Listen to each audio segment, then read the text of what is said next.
The 8.8 update is vast and interesting. We're introducing new tanks, global rating, new battle missions, crew members' native language voiceover, and much more.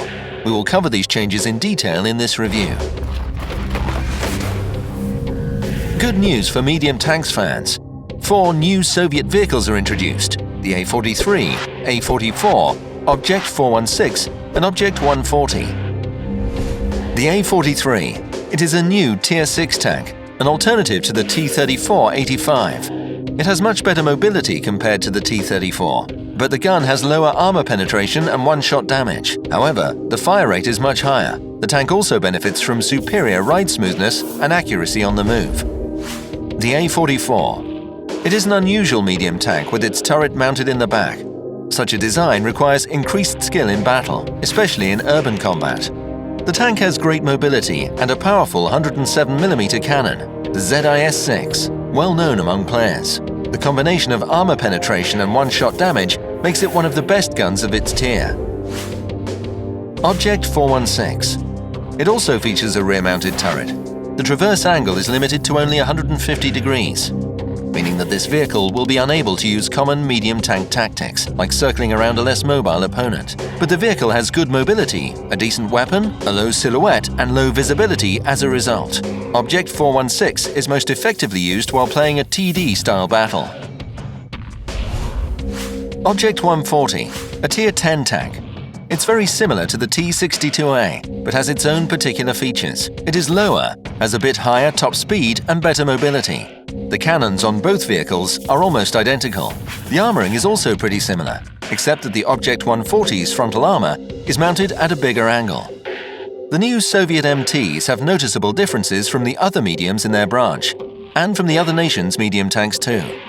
They have a great chance to become tankers' new favorites, and they will help those seeking new in-game experiences. 2 tanks were added to the German branch, the Durchbruchswagen 2 and the VK30.02M. The Durchbruchswagen 2 is a Tier 4 heavy tank.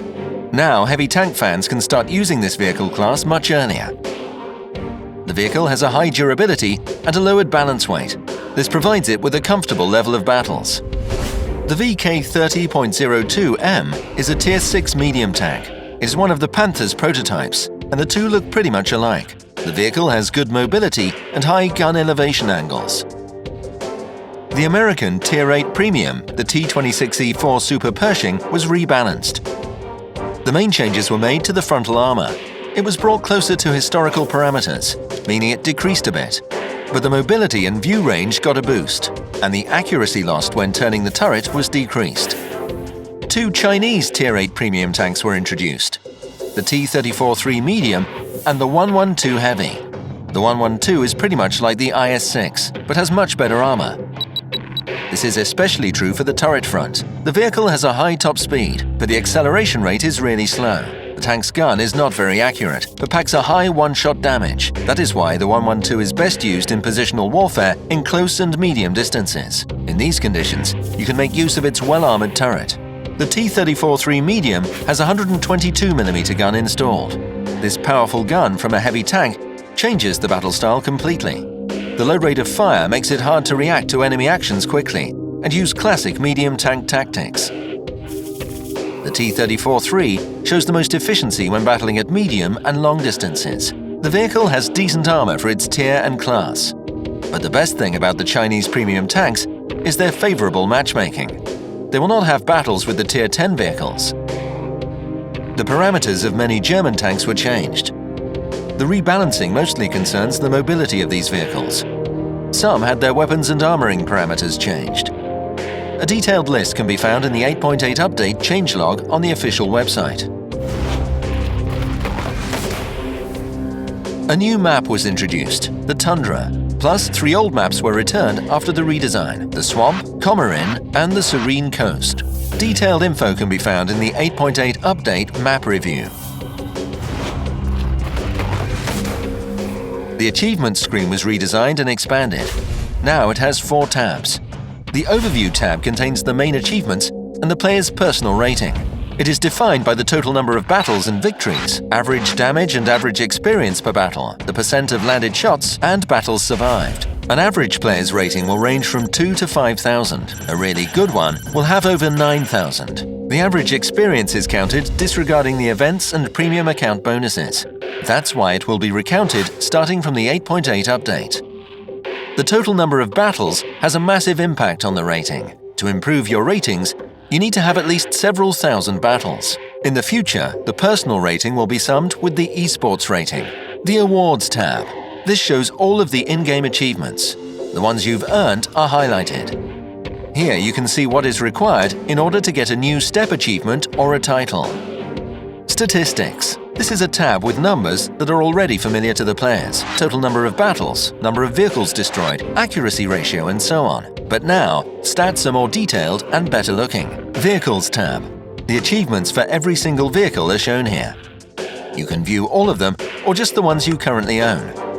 The info can be sorted by different parameters like the number of battles or win ratio. The new Achievements tab is much more informative, user-friendly and pretty obvious. It looks similar to the World of Tanks Assistant. National voiceovers were introduced. If you want the crew members of every nation to speak their own language, you should enable it in the options.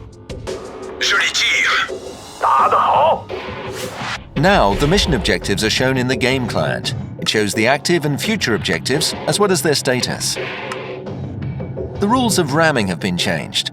Now, the penalty will be assessed against the player that had a higher speed at the moment of collision. Now you can shoot automatically by holding down the fire button. From now on, a player who received an epic achievement, a battle hero, or a platoon achievement in a lost battle will receive 1.5 times more credits and experience along with the winning team. The properties of the spool liner equipment were changed.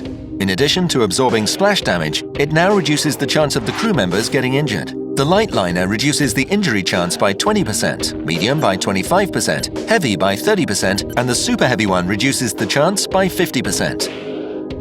These and many more changes await you in the 8.8 update. Good luck in battle!